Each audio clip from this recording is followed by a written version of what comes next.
Welcome to the first installment of the Lebanon Leprechaun Show. I'm Dave Peach, and for the next few weeks we will be talking to the players, coaches, everybody associated with the Lebanon Leprechauns. Season 4 is coming up, and with us right now, the new TMO, Chris Canal. Chris, welcome.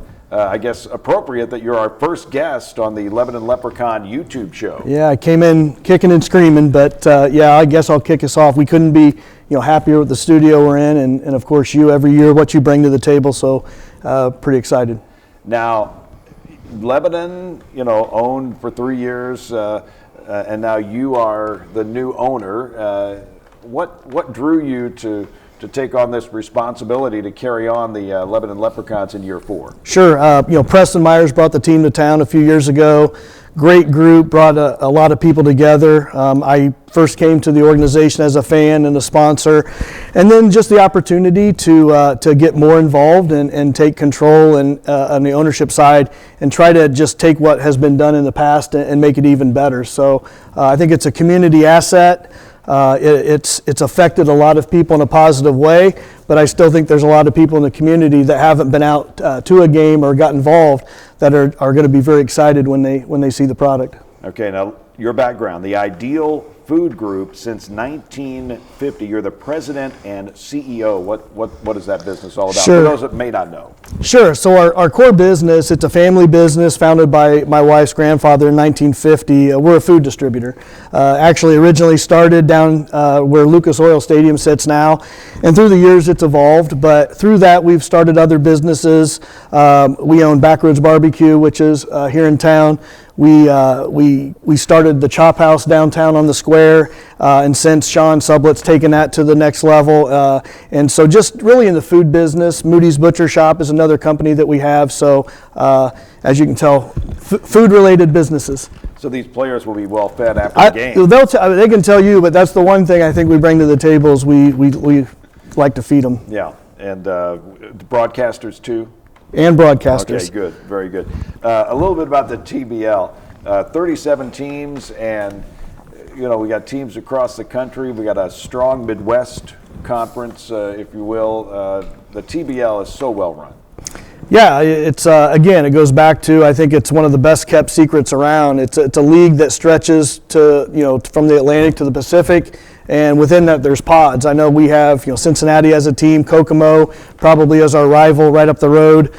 St. Louis is the defending runner-up. That's where we start our first road game. So yeah, it's a little bit of everything. It's local, but it's also a national league. Now you've kind of looked at the rosters, the balance of the returners versus the new players coming in. We see that with Lebanon's lineup this year. Yeah, I can't speak for all the teams. I know Kokomo seems to have a lot of players that return. I think in Lebanon it's kind of been a balance. I think it's important to bring guys back. That gives you the stability, but I think just as important, constantly looking for new players to come in to continue getting to that next level. What about this year's team? What excites you about the team this year? Well, it's an interesting team. I laugh. They like each other. They seem to like each other until we start playing, and we really need to play somebody at this point because it can get a little bit chippy. But we got a lot of good personalities, really good people. From the basketball side, I think we're a little bit more athletic. I think we're a little bit deeper. We brought in a few people maybe a little bit stronger, and so all those things you would hope would translate to more wins. And Coach Brent Keck, first year in the TBL. I've seen him at practice. He's very animated. I think he's going to be fun to watch. Well, I've known Brent for a long time. We go back about 30 years. He was a young high school coach in his second year, and I was coaching at a school in Muncie over at Delta and joined him at a small school over there, Cowan High School, and so that was where we met. But Brent had just got done coaching high school basketball, and if you know Brent at all, he can't be away from basketball. And to be honest, when Brent stepped away from high school coaching was probably one of the reasons why I decided to take on this challenge, so I think he'll do a good job. Okay, we start out on Saturday against St. Louis, right? Yep. On March 1st, and we come back for you come back for the home opener on March the 3rd. So you've got 12 home games. how do folks get tickets and how can folks participate? Really, Farmers Bank Fieldhouse, such a great venue. We're looking forward to a year or two there. Yeah, so season tickets are still available. People can go online and purchase those at LebanonLeprechauns.com. But like always, people can walk right up to the door and, cash or credit card, they can walk in and buy it game day. So really no reason why fans can't get up to the field house. All right, Chris, we've got a couple of players here that we'll talk to on the Lebanon Leprechaun show. And thank you for being guest number one. And let's get this season started. We're excited. Thank you. Appreciate it. That is Chris Canal, the TMO, Lebanon Leprechauns. We'll have a couple of players coming up. We've got Omega Harris and Bryant Givens. They're coming up next on the Lebanon Leprechaun show.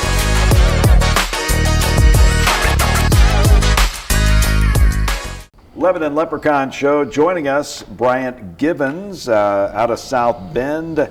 Went to junior college in Mississippi, at Columbus State down in Georgia, Newfoundland Rogues, also played in Mexico and Cancun. Now you're here in Boone County. How does it feel to be a part of the Lebanon Leprechauns? Oh, man, it feels good. I'm not going to lie. I actually got a chance to play against the Leprechauns, I think, maybe 4 times when I was with the Rogues. And I enjoy their team, the way they played. They were fast, they were up-paced, they athletic. So it's exciting to be here now to be on the opposite side of that, Well, let's go back to your high school career in South Bend. Give us some insight there. So I went to South Bend, Washington, class of 2016. Only played 2 years of varsity, but my senior year we went 12-0 in the NIC. Conference champions. We ended up losing early in the sectional, but yeah, we did pretty good. And how did this inspire you to go on in college and play? Well, I always had aspirations of playing further on, and my older brother, he played as well. He's a few years older than me, so he went to school, and I ended up following him to the school he went to my first year, and he kind of showed me the ropes of just having work ethic and pushing myself to be a better player. And after that, it just kind of clicked for me, and yeah, the rest is history. Any memorable moments in college that kind of stick out? Some games or maybe some close contests that you were a part of? First 2 I can think of. I was National JUCO Player of the Week when I was in Mississippi. I got a triple-double, 26, 10, and 10. And then when I was in Georgia, I almost had a triple-double. 38, 12, and 8, and a double overtime win. Sounds like you can hit some threes. Yeah, a little bit. It wasn't 19 two-point baskets, right? No. Well, a little bit about continuing your career professionally. You had a great college career, and then being a part of the TBL. What motivates you to continue your basketball playing career? The love of the game, honestly, and with this part of the profession not being on the higher levels as far as like the NBA and stuff, it can be some challenges because you maybe not get paid as much, and you still got to be away from your family and things like that. I got 2 daughters at home, so that's a struggle to be away from them, but also I understand what I'm trying to do and what I'm actually talented at, and can use that to benefit my family. So that's really my main goal, is to use this as a stepping stone to put my family in a better position. All right. And what about Coach Keck? How have you enjoyed working with him? I like him. I like him a lot, honestly. He's cool until he don't like what's going on, and then it's a different situation. But that's what we need, especially when you're trying to build championship pedigree. You need to hold each other accountable, and it starts with the head of the snake, which is him, and then travels down to your backcourt and your point guards that lead that on the court. So we know about the TBL. We've seen the Lebanon Leprechauns here 3 years, looking forward to the 4th season. What is it about the TBL that makes it such a special place to be? It's a lot of hidden talent, honestly. I would say there's a lot of athletes for sure. The TBL is filled with athletes, guys that can jump, can run fast. But other than that, there's a lot of skilled guys, and I think it's a local thing. It's something that's close to get to. It's not expensive. It brings in crowds. And one thing about me that I liked about the TBL, that I was able to interact more with fans and like really get to know them and build relationships with people. So like even now I still talk to a few of the fans back in Newfoundland. They'll still be rooting for me, send me messages on social media, you know, just sending love. So that's the cool thing about it. It helps you, you know, connect with people in ways you may have not without the TBL.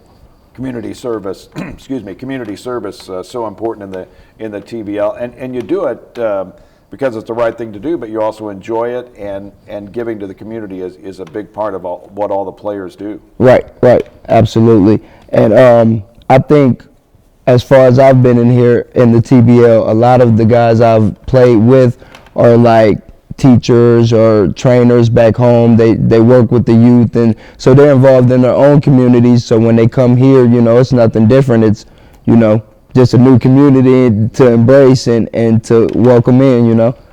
What are your goals for the season?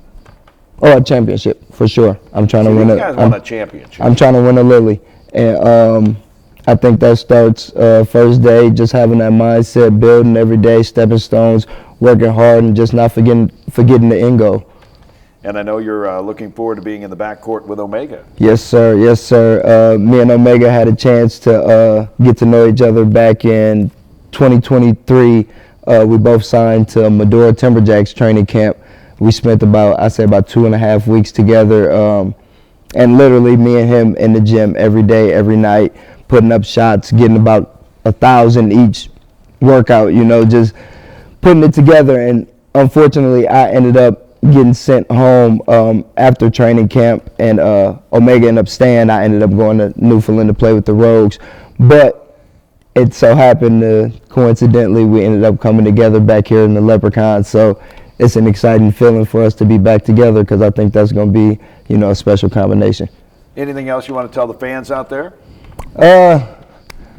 Don't miss out. Make sure y'all come out to a game, because it's going to be exciting, it's going to be fun to watch, and it's going to be a lot of energy. Brian, we look forward to it. We'll see you out there on the court. Yes, sir. Best Thank wishes. you. We've enjoyed the conversation with Bryant Gibbons, and again, he's going to be in the backcourt with Omega Harris, and we'll have Omega coming up next on the Lebanon Leprechaun Show.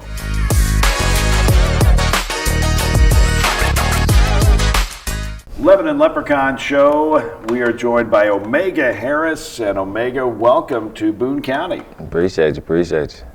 Now, you played, I mean, you know, taking a look at where you played, UTEP,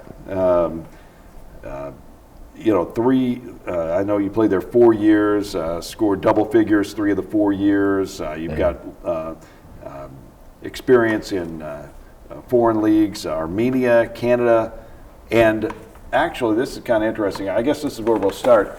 You've played in Lebanon before, but not this Lebanon. Yes, sir. Describe Yes, that sir. for us. I actually played in Beirut, the country in Lebanon. It's a beautiful country, actually, beautiful scene.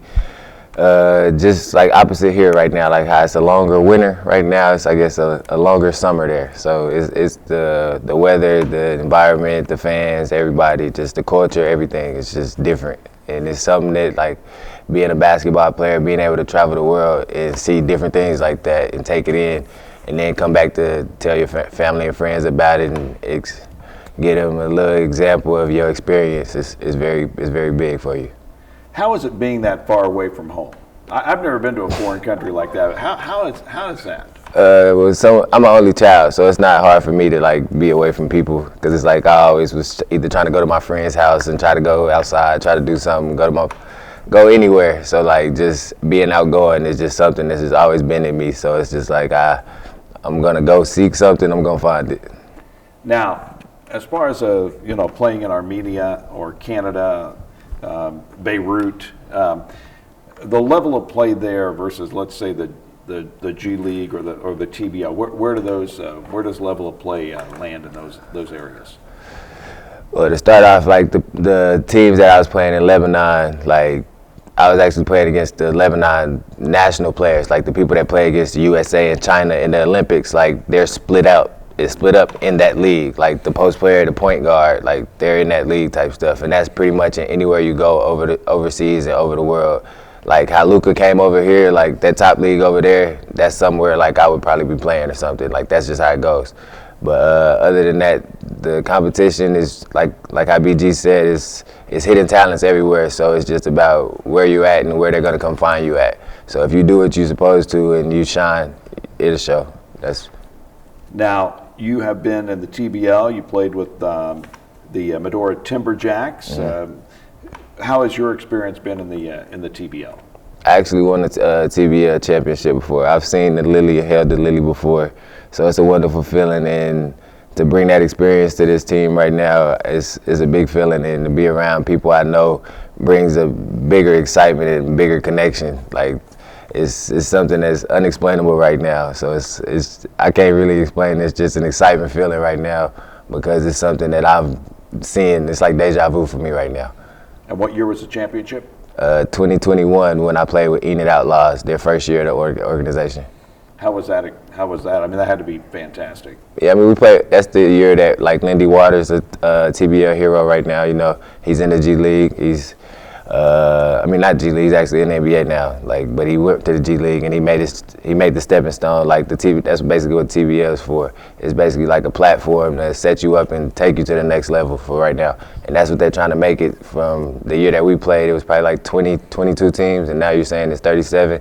So now it's like the bigger expansion, the bigger exposure, more people, more eyes, and opportunities for other players. A little bit about your high school career. You had to be the best high school player in Bethany, Oklahoma. I was the best player probably in Oklahoma, period. But I mean, that's what they were saying. But I'm gonna just let them say that. But other than that, I was top 100 in the nation for a while, and then I had a little trouble my senior year. But other than that, that was just pretty much it. But I still went Division I, went to UTEP, and kept my career going, and I'm here now. And you know, college has changed a little bit, and you mentioned name, image, and likeness. You got to be happy for the players now, but you know that could have been an opportunity for you back in the day. Yeah, most definitely the NILs and everything, with everything going on. Definitely grandkids, everybody will be taken care of right now. Being top 100 player in the nation, just to go to school, you getting an offer. It's different from getting a full ride offer, and instead of, hey, we'll give you $10 million just to come to our school. Like it's a different feeling, but I'm glad to be a part of the people that open the doors for the people that's able to get in now, though. And I mean, I know your goal this year with Lebanon here in Boone County is to win a championship. How do you go? I mean, you guys work so hard, and you know, I see you in practice and see you in the community, and you know, you guys are motivated to really do well, and you know, I just got to say, what drives you? Passion and just the energy and the connection that we have with each other, and just the accountability that we have for each other right now, and that's just where it's gonna go. You're gonna have to be accountable and take accountability at the same time, and we're gonna push each other as hard as we can, and we know what people can be. We know that you're amazing. We know your potential, and I'm not gonna let nobody stop short of what they can be. A little bit about the teammates and the team that we have here in Lebanon. We haven't seen you all play a game together. What are some things that we're going to see when the team takes the court against St. Louis on the road, and then when they come to Farmers Bank Fieldhouse on Monday? It's a up-tempo, fast, very athletic team. Defensive-minded for sure. Offense is going to come very easy for us, but the defensive end is what's going to win us championships. Like, you got to be able to get that last stop if it's a tie game. So defense is going to win the championship, and I feel like that's what's going to drive us the best. And about being with Bryant in the backcourt, I know you guys wanted to work together last year and now this year, so you're going to be kind of a dynamic duo. Yeah, that's something that's going to be a very exciting sight to see. But then, you know, we still have people like J.K. behind us. We got Davion. We got other people that is not being mentioned right now, but it's just, that's what I'm saying. The story is ready to be unfolded. Well, we look forward to seeing you in St. Louis on Saturday, and then we all look forward to the game on Monday, the home opener against Logansport. And again, Omega, we welcome you to Boone County and look forward to the season. Thank you. That is Omega Harris, and he is one of the guards on the Lebanon Leprechauns team this year. Don't forget, coming up, you can watch TBL TV. It's St. Louis, the Griffins, the runners-up last year. That's game 1. And then on Monday, March the 3rd, it is the Logansport Iron Horses, a new team. Looking forward to that rivalry beginning on Monday. And put on the calendar, Chris wants me to tell you, we've got a big game, St. Patrick's Day. You know the Leprechauns are going to play on St. Patrick's Day, March the 17th. Can we say who's going to be there? We've got Boomer. Boomer will be there from the Pacers, and we got the Pacer Power Pack. They're the guys that jump in the air and do all sorts of flips and dunks and and all that. Have you seen these guys? Yes, sir. Yes, sir. Oh, they are fantastic. We'll see them. And again, it's going to be a fantastic St. Patrick's Day on March 17th at Farmers Bank Fieldhouse. We thank our guests, Chris Canal. We thank Bryant Gibbons and Omega Harris. I'm Dave Peets. That's the Lebanon Leprechaun Show.